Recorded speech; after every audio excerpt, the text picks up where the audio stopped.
Buenas tardes y bienvenidos a un nuevo programa de Derecho a Emprender. Hoy junto a Gabriel vamos a hablar temas que son bastante comunes, lamentablemente, y en lo que nosotros basamos al final del día nuestro emprendimiento. ¿En qué nos vamos a referir el día de hoy? ¿Cuáles son los mayores problemas legales que puede tener la empresa y qué se puede hacer para prevenirlos? Por eso me acompaña... El socio de Abner. No, mi nombre es Gabriel Jorquera, soy socio de Jorquera Muñoz y Asociados y obviamente hoy día vamos a hablar de temas súper importantes que están relacionados con la prevención de los problemas legales dentro de una empresa. ¿Qué es lo que deben hacer las empresas para prevenir los problemas legales o reducir por lo menos los riesgos de tener problemas legales? Y el por qué deben prevenir estos problemas legales también, la importancia de prevenir para fin de, con el tiempo, crecer sosteniblemente y que estos problemas legales que pudiesen suceder no sean un inconveniente para el crecimiento de la empresa. O sea, yo creo que antes de que empecemos hablando de problemas legales, que la gente pueda entender el problema legal propiamente tal, como por ejemplo cuando llega la demanda, que ya sí, hay poco que hacer, o cuando llega, por ejemplo, la multa del juzgado de policía local, o cuando citan a las personas del Servicio de Impuestos Internos, que todo eso está basado en lo que es la normativa. A eso nos referimos con problemas legales. Puede que no necesiten un abogado propiamente tal, pero es un tema legal propiamente tal. Entonces, la idea es que ustedes acá puedan compartir con nosotros, si alguno tiene un emprendimiento, que nos vaya diciendo, por ejemplo, cuáles son las consultas que pueden tener, pero en este programa nosotros queremos ir pasando por el paso a paso, 1, 2, 3, de todo lo que tiene que ser una empresa que está correctamente funcionando y que al final del día no tenga ningún problema, como dice Gabriel, legal. Mira, yo creo que partamos un poco por el principio. Yo creo que el primer problema que tiene que prevenir una empresa es su formalización. Sí. Los problemas derivados de la no formalización, propiamente tal. Y hay que tener mucho ojo también con el tema de no formalizarse, con el tema, por ejemplo, del acceso a los beneficios. Sabemos que hay fondos que te solicitan no estar formalizados, pero la mayoría de los fondos te piden ya estar constituido, ya sea como una sociedad, como una empresa, o haber iniciado actividades como persona natural. Entonces, es súper importante lo que le decimos, no trabajar en negro. Lo que quería decir así súper rápidamente, para que la gente vaya entendiendo, no sé si ustedes en la casa ya saben del fondo Reactívate de Cercotec. Es un fondo bastante interesante, no tiene que ser reembolsado, monto hasta 4 millones, y uno de los requisitos que obligatoriamente pedía Cercotec para poder participar era estar formalizado. Entonces pueden haber existido emprendedores que hubiesen cumplido todos los requisitos, cumplimiento de ventas, la afectación que tuvo por el tema del COVID, haber cumplido absolutamente todo, pero el puntual requisito, al no cumplirlo, los deja excluidos automáticamente. Sí. Oye, por el feedback, sí. No, pero es verdad. Otro punto súper importante en el tema de la formalización a prevenir es el tema de los estatutos de la sociedad. Cuando ya decidimos formarnos como una sociedad y queremos crear nuestro estatuto, ya sea en tu empresa en un día o en el sistema tradicional, de exactamente lo mismo, hay ciertos acápices que son súper importantes de tener en consideración. Uno de ellos es, por ejemplo, el capital de tu sociedad. ¿Ya? Independiente que el capital, obviamente, con una modificación se puede cambiar, pero no puedes iniciar una sociedad con un capital de 50 lucas. ¿Ya? No es aconsejable, o sea, puedes, digamos, la ley te lo permite, pero no es aconsejable. ¿Ya? No quiere decir que tengas que tener en este momento 1 millón de pesos. Significa de que tú incluso puedes poner 1 millón de pesos, pero que tú tienes 100 lucas ahora y pones 100 lucas al contado y la otra la pones en cuotas, por ejemplo, ¿ya? Y no necesitas justificarte que tienes 1 millón de pesos. Pero puedes partir ya con un capital de 1 millón de pesos. ¿Por qué? Porque cuando tú vas a querer abrir cuentas, cuando quieres abrir cuentas corrientes, cuando quieres estar con el banco, los bancos se van a fijar y va a quedar en tu historial este capital, porque por mucho que tú modifiques esta sociedad tiene una historia, ¿ya? Y esa historia obviamente la van a ir revisando. Si tú quieres llegar a ser grande, estamos hablando de no de la persona que quiere quedarse y hacer siempre lo mismo y que al final es como emprender más que nada por un tema de necesidad y no realmente por querer emprender. Estamos hablando del emprendimiento, de la empresa que aspira a ser grande. El que aspira a ser grande nunca le ponga menos de 1 millón de pesos a un emprendimiento, jamás. Yo lo veo por el tema un poquito de la misma línea, pero contrario, para ir jugando a que la gente entienda. ¿Por qué no es recomendable al final del día que una empresa tenga un capital de 50.000 pesos? En otros programas nosotros hemos comentado los beneficios que tiene directamente el constituirse. Y uno de los beneficios es la separación de patrimonio. Nosotros cuando tenemos una empresa y separamos el patrimonio, nosotros tenemos un máximo de respuesta a casos eventuales como por ejemplo que la empresa se vaya a quiebra, etcétera, pero protegemos el patrimonio. Ahora, viéndolo como te decía, del lado contrario, ¿qué pasa si yo hago una sociedad con 50.000 pesos? El banco va a ver y va a decir, esta empresa responde hasta por 50 lucas. Ese es el tema del capital. Esta empresa responde hasta 50.000 pesos. Traducido al español, el banco va a decir, si ni siquiera los dueños apuestan por la empresa, porque como dijo recién Gabriel, no es necesario comprobarlo, o sea, no es necesario llegar y decirle al notario o mostrarle el sistema de tu empresa en un día por la cámara web, mira, acá tengo el millón, ponme al tiro el monto total. No es un tema necesario. Pero ¿cuál es el tema para que ustedes lo entiendan? La gente que les pide sus escrituras al momento de verlas va a entender automáticamente ustedes cuánto están arriesgando. Si tienen un capital bajo, la gente no va a querer contratar con ustedes. Adelante, estudio. O sea, es bastante... Bien, ¿y tú, compadre, cómo estás? Bien. La voz en off apareció nuevamente para meterse aquí. Oye, excelente. Lo que pasa es que la gente ya está comentando acá en Instagram, porque yo los chiquillos acá los ayudo con los comentarios de Instagram, y me dice Suku y Cactus-Atacama, pero formalizado al octubre del 2019. Creo que yo quise formalizar mi nuevo emprendimiento y no pude porque piden antigüedad. ¿Antigüedad en qué sentido? Esa es la pregunta de vuelta. Sí, más que nada porque para formalizarse no es que te pidan algo, es una decisión propia de cada uno. Para lo que sí te pueden pedir antigüedad, por ejemplo, es para abrir una cuenta corriente. Claro, te piden antigüedad. O sea, lo que yo entiendo es que ella está formalizada desde octubre del 2019, pero para abrir cuenta le piden antigüedad. Sí, eso sí o sí es un requisito sine qua non. Ahora, si a eso tú le sumas que además tu capital es 50 lucas, anda a abrir una cuenta corriente con chequera, estamos hablando, porque la cuenta vista del Banco Estado se la abren a cualquiera. Se la dan a cualquiera. Y probablemente en otros bancos también puede que tengan un programa parecido y que te den que ellos le dicen cuenta corriente, pero al final es cuenta corriente, sin línea de crédito y sin chequera no es cuenta corriente. Es cuenta vista. Al final termina siendo igual a una cuenta vista, que le ponen cuenta corriente para que se vea bonito, pero en realidad es una cuenta vista. Entonces eso es súper importante que lo tengan en consideración. El capital es súper importante al momento de que yo llegue al banco. Ahora, ¿yo puedo modificar este capital? Sí, puedo modificar este capital, haciendo una modificación obviamente de la sociedad. Pero voy a tener que justificar cómo estoy aumentando ese capital. Porque, mira, acá, por ejemplo... Acá me dice que es en Cercotec, en Reactívate. Ya. Lo que pasa es que para poder ver el tema de Reactiva, es un programa, no tiene nada que ver con la formalización. Y los requisitos que pone en este caso Reactiva son requisitos especiales para un programa especial, pero propiamente tal como formalización no tiene absolutamente nada que ver.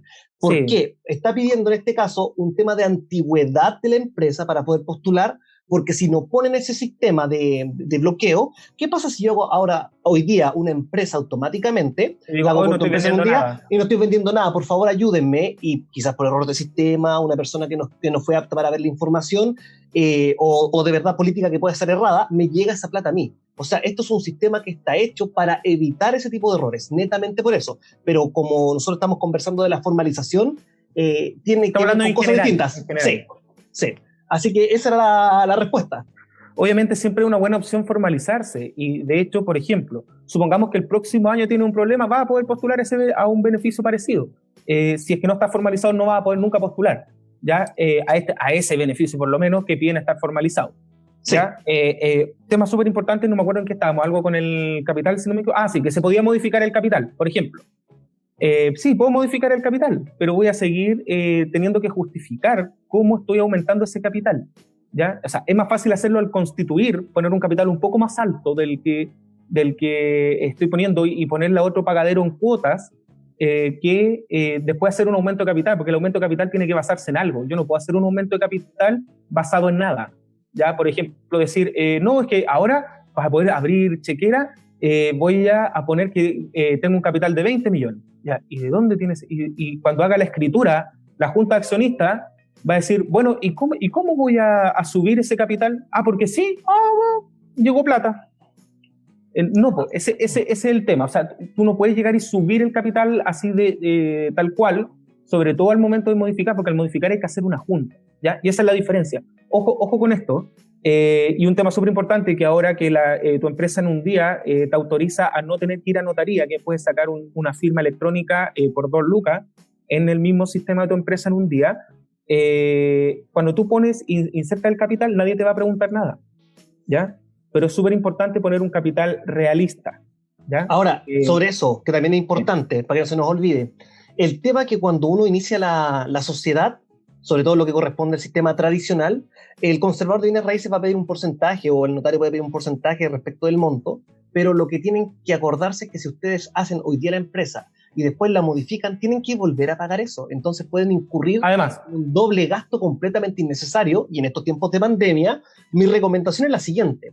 Tienen que ser inteligentes cómo van a gastar la plata y en qué la van a gastar. Si tienen que hacer una sociedad y están pensando en 2, 3 meses más hacer un aumento de capital, no se justifica, porque el aumento o en de capital, un año, aunque si sea un año. Si el aumento de capital es muy duro, puede llamar la atención, sobre todo porque uno, cuando inicia una empresa, tiene que llevar todos estos antecedentes al inicio de actividad del Servicio de Impuestos Internos. Pero cuando uno hace un cambio de sociedad, una modificación, ¿cuál es este caso? Que es un aumento de capital, uno tiene que volver al Servicio de Impuestos Internos y tiene que informar el aumento de capital. ¿Y qué es lo que puede pasar ahí que es llamativo? Tiene que ir acompañado con un tema de justificación contable. Porque el Servicio de Impuestos Internos, que quienes fiscaliza propiamente tal la empresa, va a decir, oye, ¿por qué hace 3 meses atrás, 4 meses atrás, tú tenías un capital de 100 mil pesos y hoy día tienes un capital de 15 millones? ¿Cómo llegaron esos 15 millones? Exacto. Y si ustedes dicen, valorización de marca, no se puede hacer, pero suerte que pase. Por eso, y en la Constitución nadie pregunta. No hay muchas preguntas al respecto. Bueno, habrá tenido en su momento cuando lo hizo. En cambio, si yo ahora subo el capital, claramente puede quedar la duda, y más sobre todo porque en la Constitución yo no tengo que hacer ninguna junta de accionistas, no tengo que explicar el capital. En cambio, cuando yo hago una modificación, tengo que hacer una junta extraordinaria de accionistas, en el caso de que sea una sociedad por acciones, y aumentar este capital. Y tengo que poner de dónde se aumentó este capital.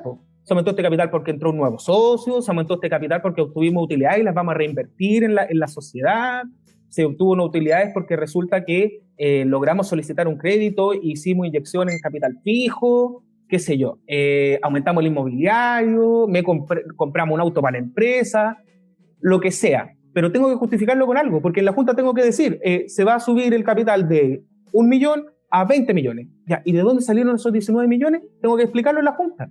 Entonces eso es súper importante que lo tengan en consideración, ¿ya? A veces sale mejor pagar un poquito más la patente, que es, por ejemplo, el argumento que siempre se utiliza para decir que quieren poner un capital súper bajo, pero al final estamos mirando una mirada súper simplista, súper cómoda de dónde queremos llegar, ¿ya? Eso es súper importante que lo tengan en consideración.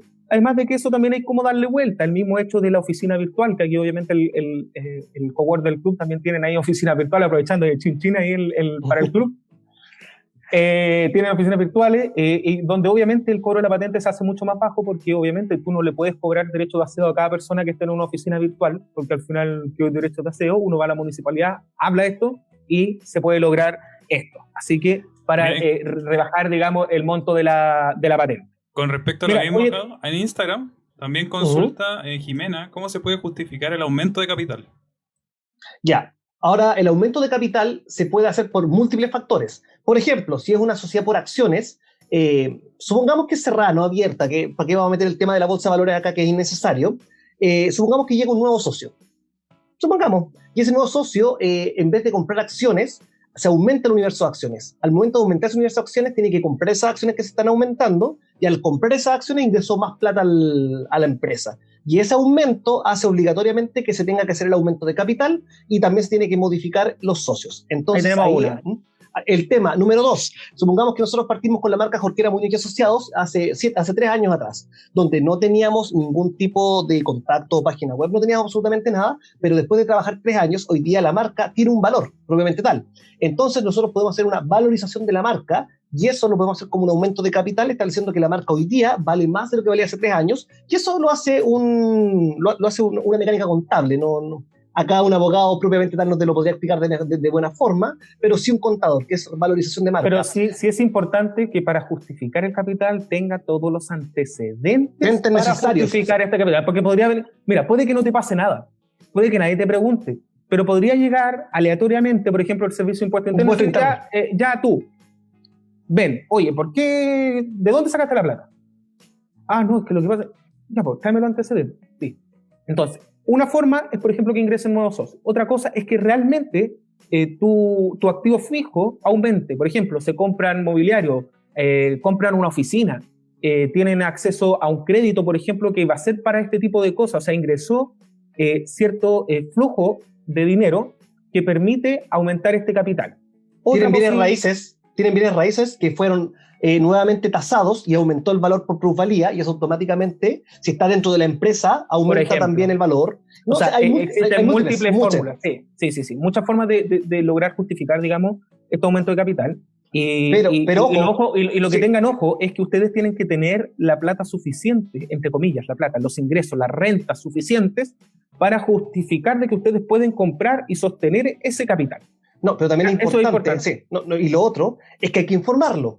O sea, uno puede tener una empresa que no está capitalizada, que no está actualizada, que no está tasada, y uno puede mantenerse en una empresa que uno puso que tiene un capital de 2 millones, y la empresa realmente vale 25, y eso es obligación del contribuyente al final del día, del empresario.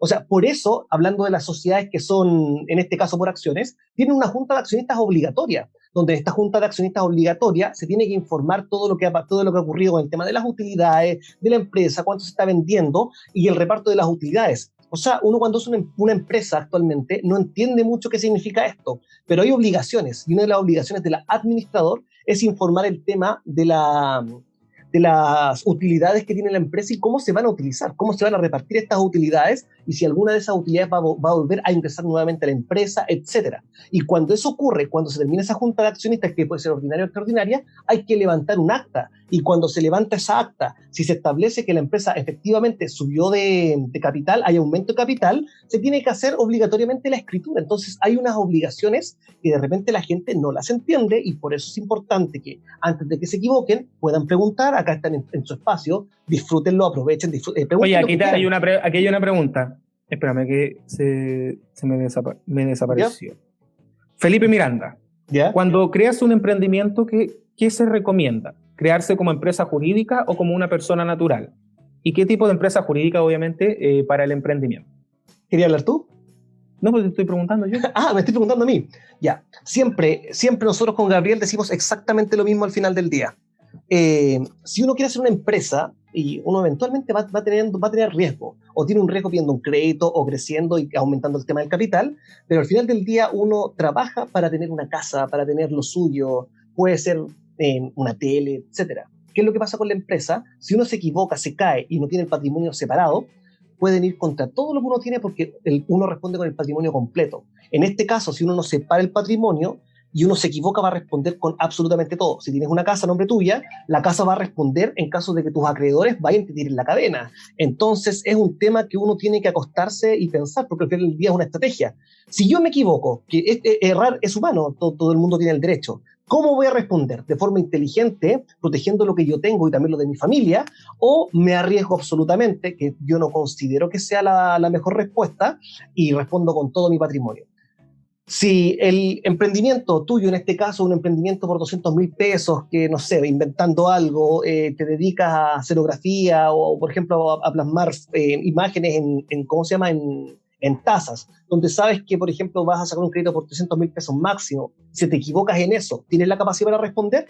No es necesario, a mi punto de vista, formalizar eso. Puede ser un mini emprendimiento, un hobby, etcétera, pero no es algo que te lleve el pan de cada día a la casa. Pero en el caso que es algo que te dedica a tiempo completo, que puedas apostar una cantidad de plata significante y que al final del día puedas arriesgarte, haz la empresa, separa patrimonio, y en caso de que te vaya lamentablemente mal, tienes la capacidad de protegerte, y no solamente a ti. Cuando uno sabe algo, también hay gente detrás, y esa es la idea. Y esto es súper importante, el tema de la formalización para la prevención.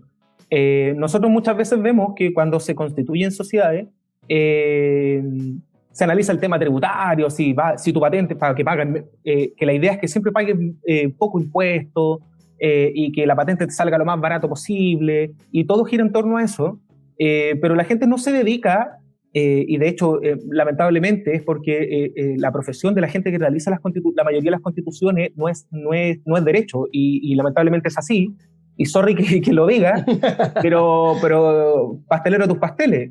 Yo no hago contabilidades, porque obviamente no es mi profesión, para eso hay contadores. Lo mismo con el tema del derecho y todo lo que tiene que ver con derechos societarios, constituciones de sociedad y todo.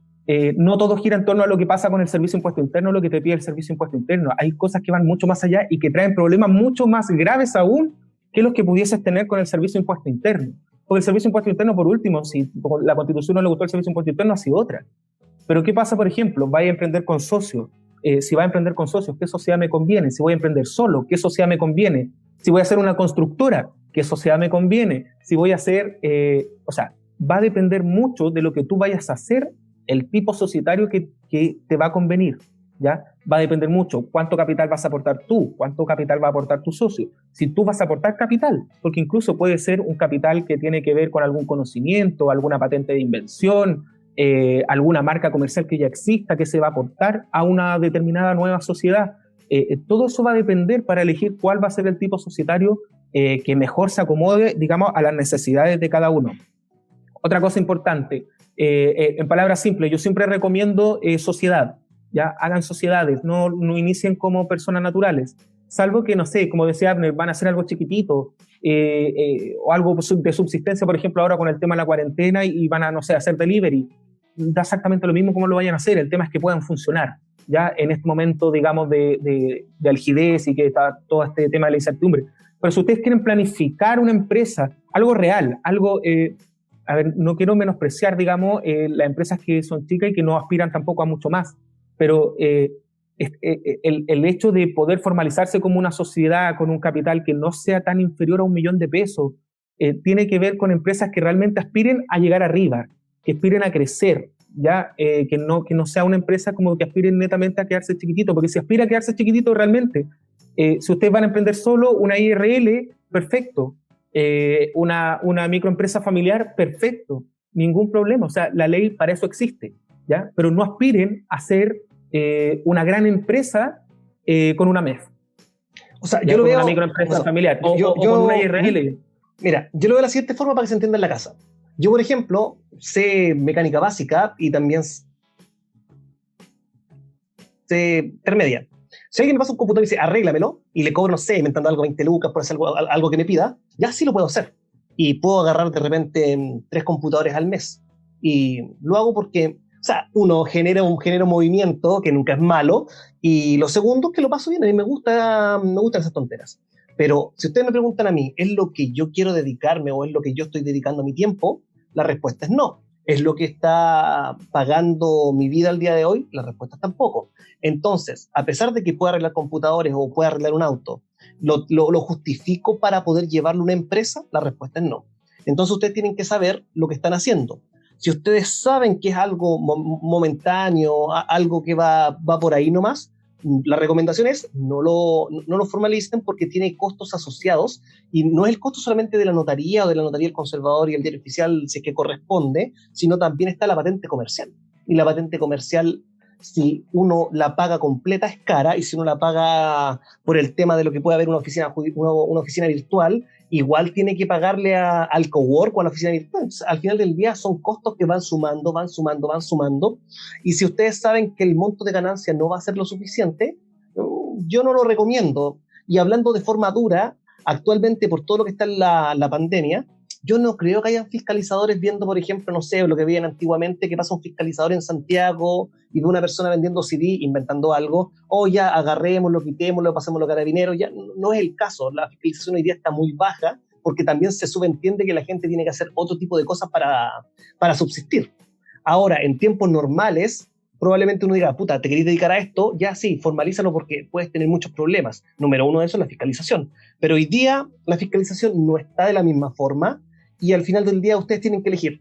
¿Lo quiero hacer porque me voy a esforzar en esto, porque veo una proyección positiva en esto? Si es así, formalicen. Si algo que está ahí a medias, no saben qué puede salir, qué no, y es solamente como explorativo, háganlo. Y si en la forma explorativa de repente van súper normal y de repente tiran arriba, se dan cuenta que crece, ahí formalicen, ahí está súper bien. No es necesario que despierten con una idea de emprender y digan, ya, mañana me formalizo. Ahora, importante señalar, como persona natural, comprometen todo su patrimonio a lo que están haciendo, ¿ya? Como persona jurídica, comprometen solo hasta el monto de sus aportes, ¿ya? Y esto es súper importante que ustedes lo tengan en consideración y tomen ustedes su propia decisión, informados, ¿ya? Si ustedes actúan como personas naturales, por ejemplo, no sé, tengo una marca que vende mascarilla, ya, está lo que está de moda, ¿ya? Y inicié actividades como persona natural para poder dar factura y todo el tema, y resulta que me comprometí ya a entregar, no sé, 5.000 mascarillas, y vienen malas.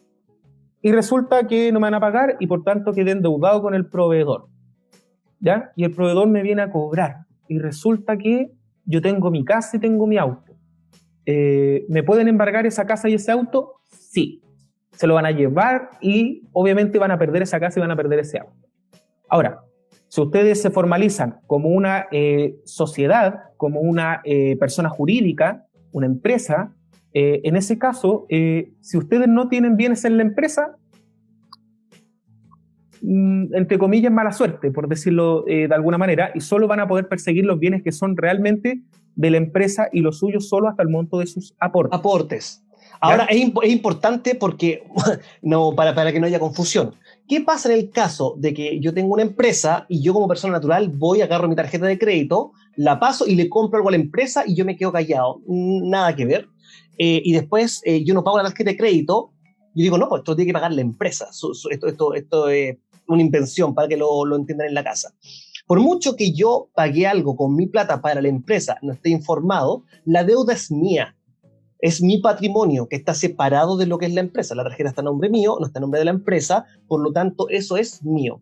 Entonces, cuando ustedes traten de hacer todo este tipo de inversiones a la empresa, traten de saber cómo van a separarlo, cómo lo van a adquirir. Por ejemplo, no cuesta nada de que yo haga un papel como representante de Jorge Muñoz, igual que Gabriel, y yo diga, yo, Abner Muñoz, como persona natural, le hago un préstamo a la empresa por $1 millón. Saco esa plata y yo tengo ese documento que puede estar notariado, y ahí yo tengo un crédito a favor mío en contra de la empresa. Entonces, la empresa a mí me debe plata porque yo le hice un, comillas, préstamo. Uno diría, pero es que ¿cómo si son los mismos dueños? Es que así uno protege el patrimonio, porque cuando uno crea una empresa, que es lo que nosotros le estamos explicando, los patrimonios se separan. Mi patrimonio no es el mismo que de Jorge Muñoz, entonces si yo le paso plata, tengo que saber separarlo. ¿Y quién le va a explicar esto mejor al final del día? No es un abogado. Nosotros le podemos explicar la teoría, pero quien le enseña en la práctica esto es el contador. El contador les va a hacer el balance, les va a explicar cuentas por cobrar, cuentas incobrables, etcétera. Oye, antes de continuar un poco con la idea, tenemos que irnos a una pausa comercial. Ah, ¿te llamaron a ti? ¿Y a mí ya no me llaman? Me siento completamente ofendido. Así que nos vemos a la vuelta de comerciales, son cortitos, así que quédense en línea porque ya volvemos y vamos a seguir obviamente explicando más cosas de prevención para sus empresas. Así que eso. Nos vemos. A la vuelta.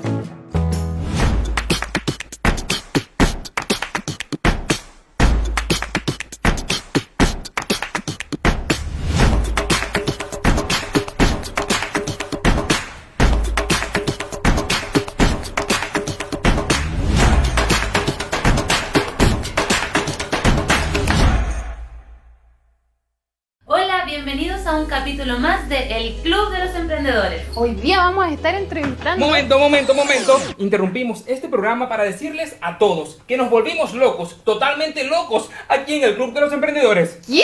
Sí, como lo oyen, y queremos que ustedes formen parte de esta locura.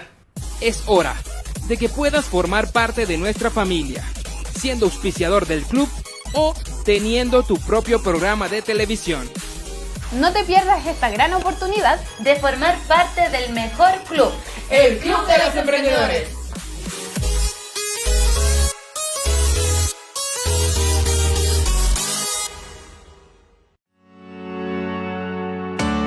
Capacitarte Chile es una entidad líder en formación de las áreas de contabilidad, finanzas, legal, habilidades blandas, recursos humanos y emprendimiento,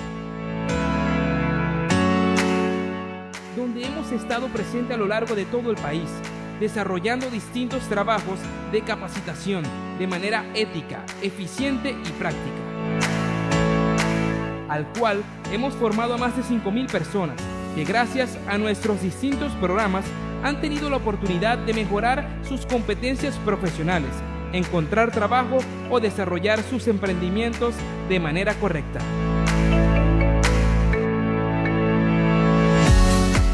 Capacitarte, el arte de capacitarte.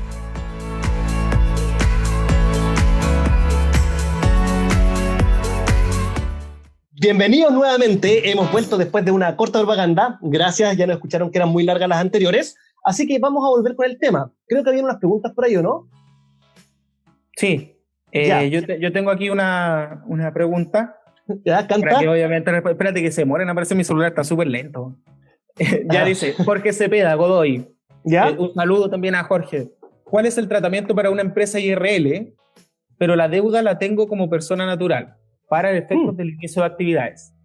Maravilloso, es de las cosas que nosotros recién estábamos conversando. Este es el caso inverso. Sí, cuando se da, ya pasó. O sea, en este caso, si la deuda es de la empresa, pero la deuda es de la persona natural. Natural, sí, pero realmente no es de la empresa.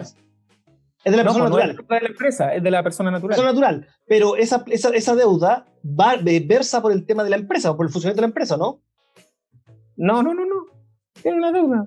Si le afecta a ser IRL para iniciar actividades. Al menos eso entiendo yo. Ahí sí, si quiere aclarar. Por eso que estoy un poco la pregunta, pero mira. Bien en simple. Por ejemplo, si el caso inverso de lo que estábamos comentando delante, o sea, la deuda la tiene la empresa, ¿te afecta a ti como persona natural? Puede. Si tú tienes una IRL, no te afecta, porque una IRL es una sociedad, propiamente tal, es un ente, a ver, para explicarlo bien sencillo, toda sociedad, ya sea una IRL, una SPA, una sociedad anónima, una sociedad de responsabilidad limitada, son entes distintos a ti, son una persona distinta. Piensen, imagínense una persona ficticia, algo suena, Abner, que no soy se yo. acopla. No soy yo. ¿Eres tú? ¿Seré yo? Quizás. ¿Sí? Ya. Soy solo yo. Ya. Entonces, si son una persona completamente distinta. Entonces tenemos que separar. Si yo tengo una IRL y estoy yo como persona natural, yo IRL, la IRL, si no tiene deuda y yo tengo deuda, esas deudas solo me afectan a mí. ¿Ya? No le afectan a la IRL, ¿ya? Salvo una excepción que ya voy a mencionar. Y si la empresa tiene deudas, la IRL tiene deudas, y yo no, esas deudas no me van a afectar a mí como persona natural, ¿ya? Ahora, ¿cuál es la excepción? Si yo como persona natural tengo deudas, yo, Gabriel Jorquera, tengo deudas, ¿me podría afectar en Jorquera Muñoz y Asociados si este fuese una sociedad por acciones? Sí, ¿por qué? Porque podrían embargarme mis acciones sobre Jorquera Muñoz y Asociados, ¿ya?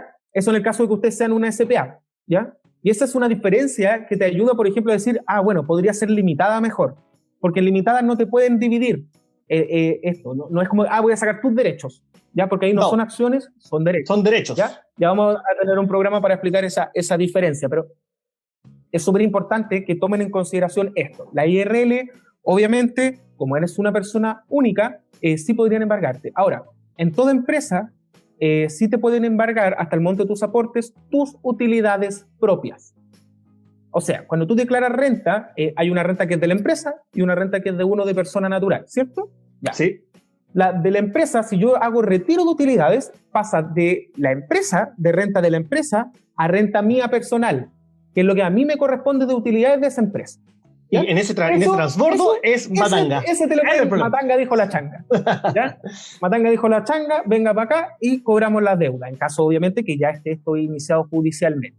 ¿Ya? Entonces, ahora, en ese caso sí les puede afectar estar ustedes, por ejemplo, en una empresa, siendo que ustedes como persona natural tienen deudas. ¿Ya? Por eso digo que es distinto si la empresa tiene deudas o si yo tengo deudas. Mira, tengo una consulta acá en Instagram. Acá Happy. Dame un segundo antes de, porque hay un tema también importante donde también puede afectar, que es el tema bancario o de créditos. Si la persona natural es administrador o gerente de la empresa y uno va a pedir crédito a pesar de que la empresa esté limpia, factiblemente el banco diga no. Es súper importante. Los accionistas, los dueños de la empresa y el representante legal tienen que tener muy buen comportamiento, obviamente comercial, para que le otorguen crédito, le abran cuenta corriente. Si uno de ellos tiene DICOM, chaolín bombín. ¿Qué tiene que hacer? Buscar a alguien para que ingrese a la sociedad, lo cambien, todo el show, y ahí recién van al banco. ¿Ya? Entonces, ese es un tema importante que, a pesar de que no sea algo grave de forma directa, si ustedes tienen DICOM, pero la empresa está limpia y ustedes van a pedir un crédito, y ustedes aparecen, como dijo Gabriel, como socio, como dueño, como representante legal, pueden tener problemas. No pueden, los van a tener. Porque el banco lo primero que hace cuando ustedes van a pedir un crédito, le sacan el DICOM a la empresa, le sacan el DICOM a los socios, le sacan el DICOM al accionista, a todo. Y después de eso ven si es factible el crédito o no. Así que eso, Oscar, así que adelante estudio, de nuevo, vamos. Adelante, gracias. Mira, acá tengo la pregunta en Instagram de Happy Box Take, y ya nos saluda y pregunta, ¿qué es IRL y qué es CPA? Gabo, te toca. CPA, ya. Sí, CPA. IRL en realidad son siglas, ¿ya? Es un conjunto de palabras. IRL significa Empresa Individual de Responsabilidad Limitada, ¿ya? Y SPA significa Sociedad por Acciones, ¿ya? Ambas nacen de dos sociedades que son muy antiguas, que han estado siempre en la legislación, y que son las sociedades de responsabilidad limitada y las sociedades anónimas, ¿ya? Ahora, ¿qué es lo que pasa? Que estas son muy complicadas, entre comillas. Por ejemplo, la sociedad de responsabilidad limitada, que era la que la mayoría utilizaba antes de que existiera la sociedad por acciones, el problema es que no admite menos de 2 socios. O sea, siempre tenía que haber 2. Entonces uno ponía, no sé, a la mamá, al papá, al perro, a quien fuera, y lo ponía con un 1% porque no podía emprender solo, ¿ya? Salvo que fuera una sociedad anónima, y que las sociedades anónimas son para empresas muy grandes, que es más engorroso, requieren hacer juntas a cada rato, entonces es un gastadero de plata. Entonces eso se dio cuenta el legislador y creó las IRL y las SPA. Las SPA son las hermanas más simples de las sociedades anónimas, o sea, te simplifican un poco los trámites, no hay que hacer juntas de directorio a cada rato, puede haber un solo socio, no tiene ciertas limitaciones que tiene la sociedad anónima, y es mucho más moldeable, mucho más fácil de utilizar. Y la IRL se creó como la sociedad de responsabilidad limitada, que necesitaba 2 socios, pero ahora puede ser solo una persona. Y para cuando es una de responsabilidad limitada es una persona, se llama IRL. Y obviamente también tiene cierta normativa especial, por ejemplo, tiene ciertas limitaciones respecto a el objeto social, tiene limitaciones, por ejemplo, también en el sueldo que se puede poner el propio dueño cuando se autocontrata, lo que se llama el sueldo patronal, también tiene una limitación, ¿ya? Por eso, en general, la mayoría de las sociedades que se constituyen en Chile actualmente son sociedades por acciones. Permiten una mayor flexibilidad, por ejemplo, cambios de accionistas, muy rápido, simple, fácil, no tiene mucha complicación, es fácil dividir el capital, es fácil aumentar el capital también, pero tienen un cierto problema, que es que los socios pueden vender las acciones a quienes quieran. Entonces yo en algún momento podría haberme involucrado con gente que yo no quiero trabajar. Ya, por ejemplo, no sé, iniciamos una sociedad por acciones con Abner, y resulta que Abner se enojó conmigo y le vende a la persona que yo más odio en el mundo, le vende las acciones. Podría hacerlo, obviamente, si es que eso no se limita. Y para eso, en las sociedades por acciones, nosotros siempre aconsejamos, cuando se van a hacer con socios, realizar lo que se llaman los pactos de accionistas. Para establecer, por ejemplo, que las acciones primero me las tenga que ofrecer a mí, ¿ya? Si yo no quiero, tampoco que limitar, digamos, a quién se le va a ofrecer, porque yo tampoco voy a querer trabajar con cualquier persona y espero que Abner tampoco. Entonces, ese tipo de cosas se pueden arreglar con los pactos de accionistas que la mayoría de veces no se hacen, ¿ya? Y lo otro que la sociedad por acciones te permite emprender solo, ¿ya? Puedes iniciar una sociedad por acciones tú solo y después ver si buscas inversionistas o algo así. Entonces es súper moldeable. Así que espero que eso haya respondido tu pregunta. Y tengo otra más. Adelante. Sí, yo la leí como ella la escribió, pero la escribió mal. Dije que esa sea otro tecnicismo, otra sigla. Yo leí CPA y es SPA, pues claramente. Entonces, acá tengo otra, dice Proyecto Kaizen, dice crear una SPA por empresa en un día o sistema tradicional. Saludos. Ya, me toca a mí ahora. Esta es la discusión que tenemos con todo el mundo. Me toca. Ya. Vamos a partir por el tema, lo que es la legalidad. Es un tema de lo que dice la ley. La ley. Lo teórico, lo bonito. La ley dice lo siguiente: son iguales en todo sentido, tienen el mismo peso y para todos los efectos es lo mismo. No hay que distinguir entre el sistema tradicional o el sistema de empresa en un día, porque al final del día no tienen beneficios distintos, ni obligaciones distintas, nada. Nada. Ahora, ¿cuál es el tema? ¿Qué es lo que ocurre en la realidad? Y acá me doy el gusto de darme mi tiempo. Cuando yo quiero hacer una empresa, por el sistema tradicional, notaría, conservador, y tengo que ir al diario oficial, esta minuta la tiene que redactar un abogado obligatoriamente. Entonces uno hace la escritura, 12, 13, 14 páginas completas, y al final sale minuta redactada, por ejemplo, por el abogado Gabriel Jorquera Rocha, y ahí recién en la notaría lo timbra. Al timbrarlo dan el extracto. El extracto nos lo pasan y nosotros tenemos que ir al conservador de bienes raíces. Inscribimos eso nuevamente y después de que tengamos eso, también publicamos, puede ser de forma al mismo tiempo, al diario oficial. Posterior a que tenemos todos esos documentos del conservador, de la notaría y del diario oficial, tenemos que hacer el protocolizado y tenemos una carpetita. Esa carpeta tiene todos los documentos de la empresa y cuando lo tenemos protocolizado, nosotros vamos a Servicios de Impuestos Internos e iniciamos actividades. Posterior de eso puede ser el tema de la patente, etc. Pero como se dan cuenta, es engorroso, puede demorar tiempo y más hoy día que está... sí, es mucho más caro, mucho. Pero ¿cuál es el tema de tu empresa en un día? Y yo encuentro que es algo muy bueno, que funciona muy bien, sobre todo para la gente que quiere ver si le funciona la empresa o no, que está ahí como en el entremedio, y dice lo siguiente: ya, listo, vamos a hacer la empresa, ningún problema. Pero ¿qué es lo que pasa? Es una plataforma que está abierta para cualquier persona. O sea, como decía Gabriel recién, hemos visto que muchos contadores se meten y hacen por tu empresa en un día, no son abogados. Muchas personas que quizás ni siquiera saben lo hacen por tu empresa en un día, y al final del día, ¿qué pasó con esto? Hay muchas empresas que nacieron, pero nacieron con problemas, que tienen vicios. Y usted me va a decir, ¿qué es un vicio? Acá les voy a dar un vicio del ejemplo clásico que siempre le comento a las personas cuando me preguntan qué tienen que hacer. Ustedes quieren abrir una cuenta corriente o una cuenta vista, se sacaron la cresta un año en la empresa y les está yendo súper bien y van con sus papelitos al banco, llegan y le dicen a la ejecutiva: tome, acá están mis papeles. Cuando ustedes tienen sus papeles, la ejecutiva viene, empieza a revisar. Oiga, pero usted no tiene facultades para poder representar a la empresa en el banco. Y la persona que lleva los documentos, que es el dueño de la empresa, dice: pero es que ¿cómo yo no voy a poder tener las facultades si yo soy el dueño? Y la ejecutiva le muestra los papelitos que esta misma persona hizo y dice: usted usted no tiene la capacidad de representación en entidades fiscales o bancarias. Por lo tanto, a pesar de que usted sea el dueño, usted no está facultado, así que no podemos hacerle caso a su solicitud. Entonces tienen que hacer una modificación. ¿Qué pasó con los bancos, las instituciones? ¿Qué pasó al final del día con todos? Estos errores que yo cuento, que pasaron en todo, poderes de representación, el tema de las cláusulas, cómo elegir a los representantes, cómo elegir al directorio, etc. Hay errores en todo porque la gente no lo sabe bien o lo hace de repente, y perdón la expresión, a la cachativa. Las empresas se aburrieron. Ven una empresa en un día y saben cuando agarran esos documentos que el 80% de los casos puede haber un problema y esto hace un desgaste. ¿A qué me refiero con un desgaste? Esos documentos los tiene que revisar la fiscalía de cada institución y leer parte por parte esperando que esté bien. Entonces hay que estar con muy, como se dice, aguja para ver si se cumplen o no se cumplen los requisitos. En cambio, cuando viene por el tema del sistema tradicional, como sale minuta redactada por un abogado, al final del día ese abogado es responsable de lo que está escribiendo y cuando llega a fiscalía, hablan como el mismo idioma. O sea, usted quiere hacer una empresa en un día, pueden escribir los pactos como ustedes quieran, se los permite, Pero cuando nosotros hacemos escritos, por la formación puede ser, la deformación profesional que tenemos, esto queda estipulado de cierta forma. Entonces, no leemos todo en cabeza. Se refiere a esto, listo. Se refiere a esto otro. Es un idioma profesional que nosotros podemos entender.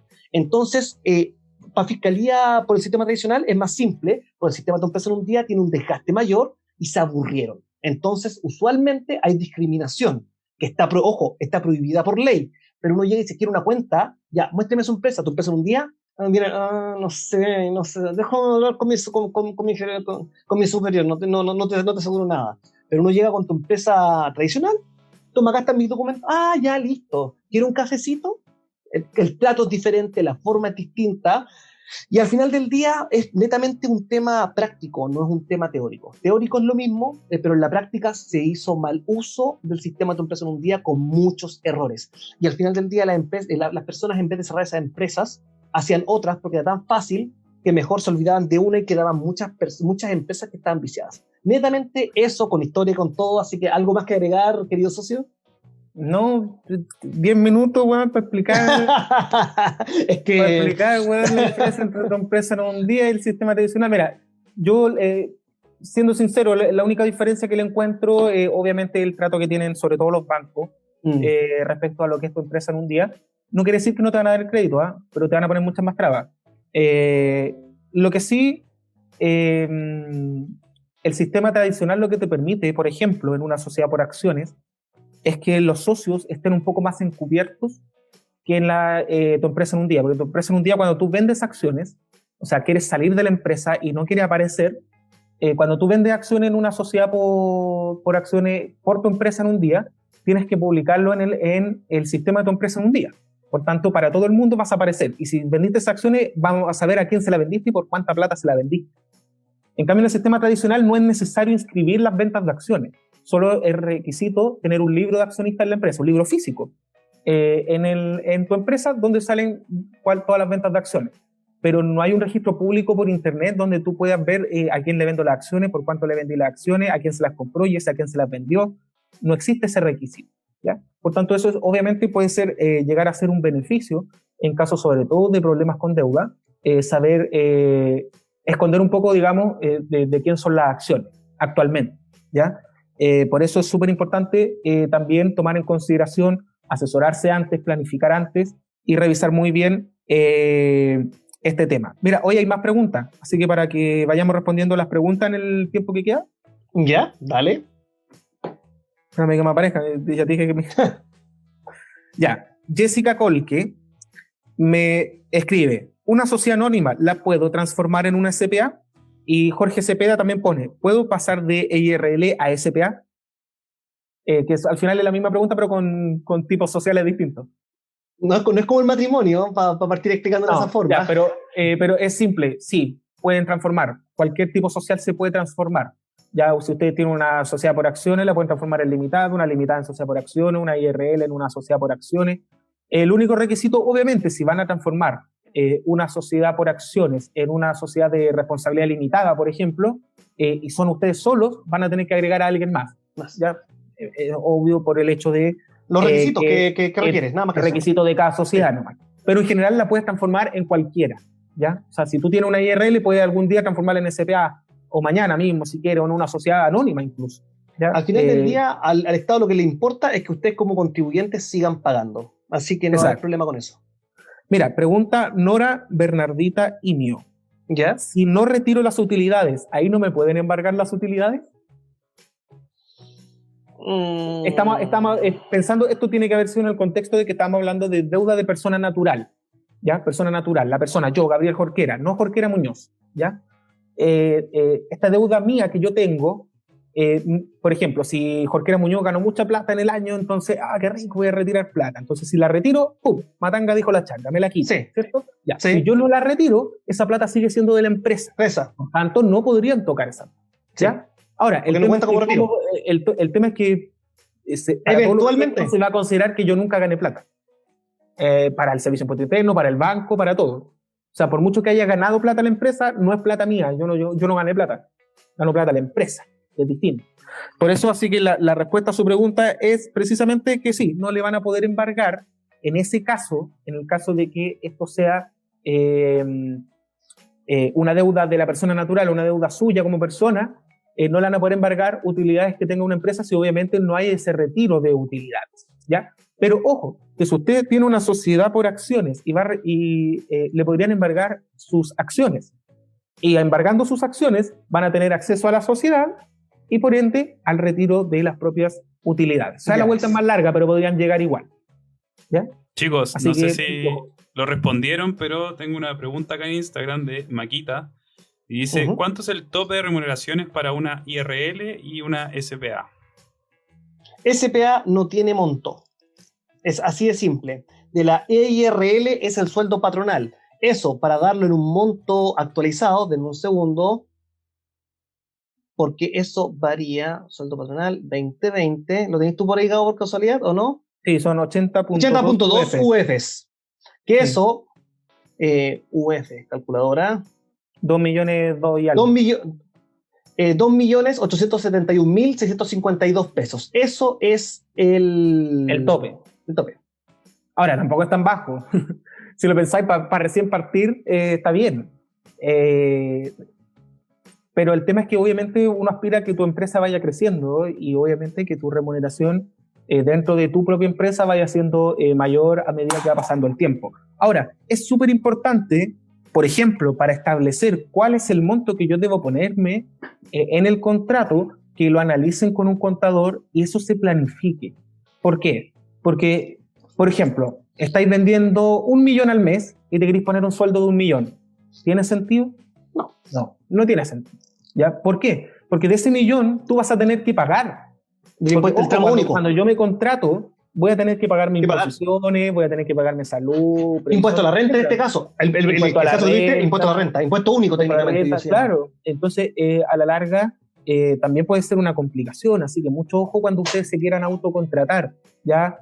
Yo lo que aconsejo es no autocontratarse al principio, es autocontratarse una vez que ustedes empiecen a sostener un poco la empresa, porque si no, no van a poder sostener el pago de las cotizaciones y esos problemas, ¿ya? Porque pueden ser multas, incluso la AFP los podría demandar porque no se han pagado las cotizaciones ustedes mismos, que sería trágico. Y sería como tragicómico, pero pasa. Entonces, por eso, esa decisión tiene que ser siempre bien pensada y planificada. Lo otro, históricamente, para que se entienda, cuando alguien quiere hacer una empresa solamente existía la opción de la EIRL, que era muy limitada, como ustedes ya saben, el tema del sueldo patronal de los 80,2 UF que estábamos contando, pero posterior a la cantidad de problemas, después viene la SPA. Hoy día la SPA es como una IRL con esteroides que te permite hacer múltiples cosas. Querías estar solo, querías estar acompañado, querías vender las acciones. Hacer todo. El único problema que tiene es que es demasiado flexible. Pero entonces van a haber ciertos tipos de situaciones en que te va a convenir hacerlo con una limitada. Lo que no quita que tú puedas limitar la empresa por los pactos de accionistas. Con los pactos de accionistas, claro. El problema es que la gente no utiliza los pactos de accionistas. Es que, ¿por qué? Porque la gente no se asesora. ¿Sí?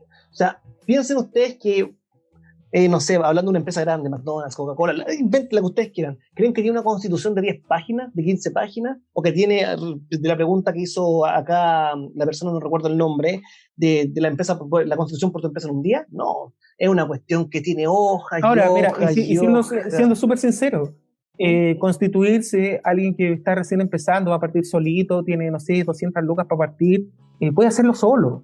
No es tan terrible.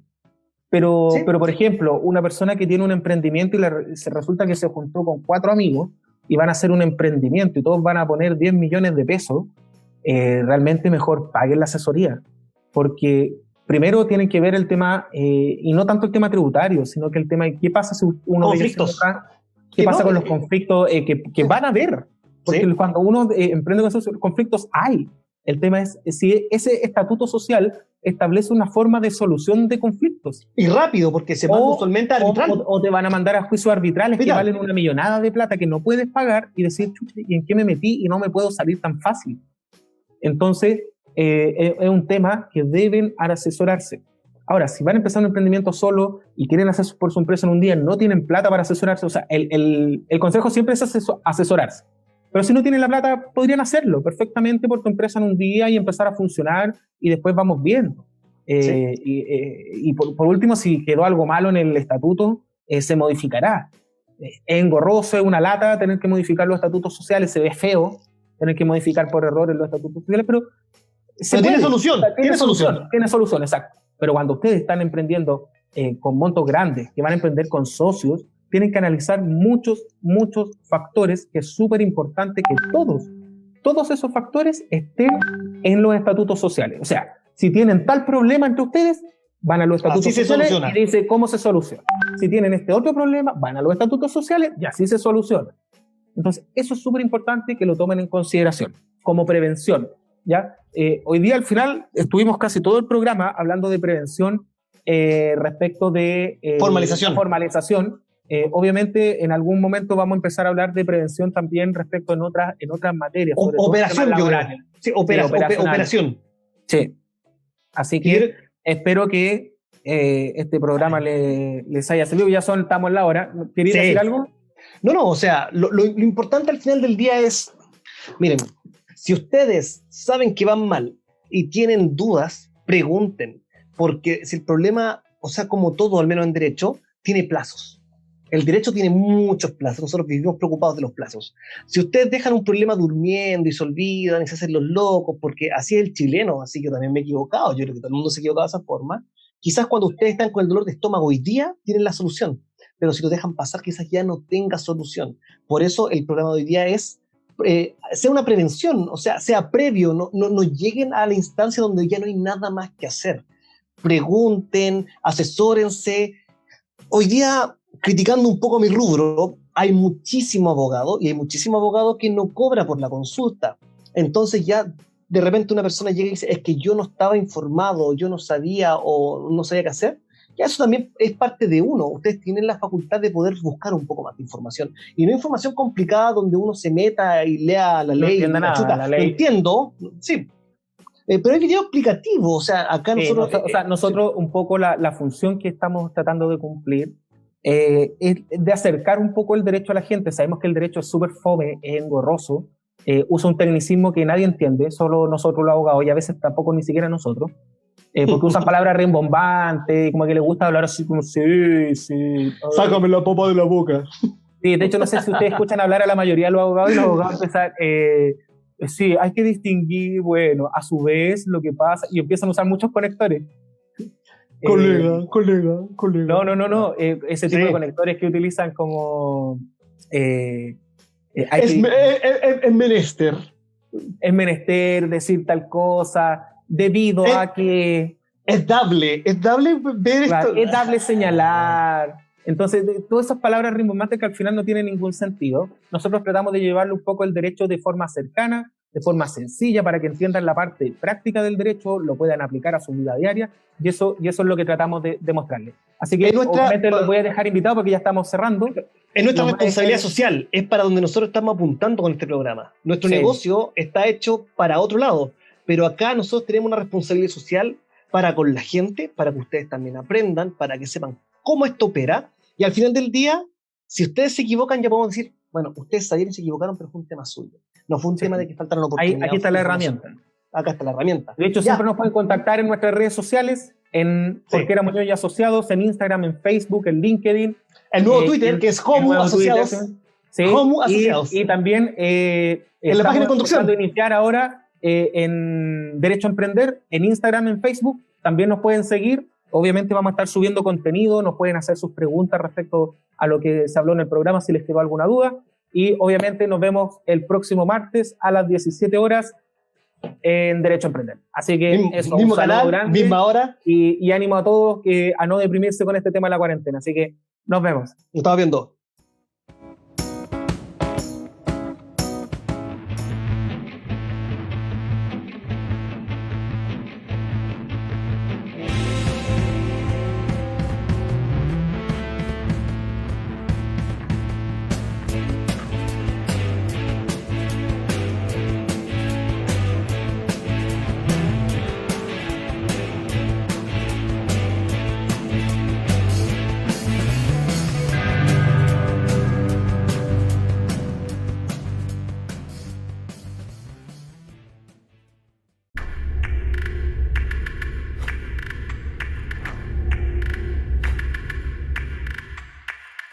A lo largo de los tiempos, la humanidad ha visto a la naturaleza iluminarse.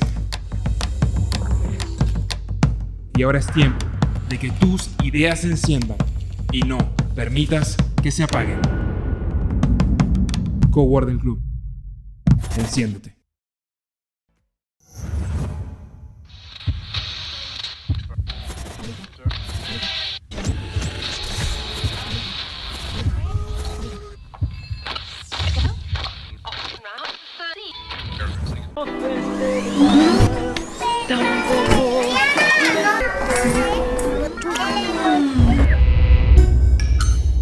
¿Aló? ¿Ricardo? ¿Qué te pasó ahora? Yo amo a mi familia, pero estoy pensando en irme a un cowork. ¿Ese de Manquehue? No, ese es carísimo. Trabajarás solo para pagarlo. ¿Y el de... el cohete? ¿Y el cowork del club? Ese es gratis. ¿Qué? Es un cowork gratis. ¿Un cowork gratis? Adquiere hoy tu membresía Gold y obtén el Free Pass para el cowork del club entre múltiples beneficios. A pasos del Metro Perú de Valdivia, puedes vivir todos los días del año la experiencia del Club de los Emprendedores. ¡Me voy al cowork!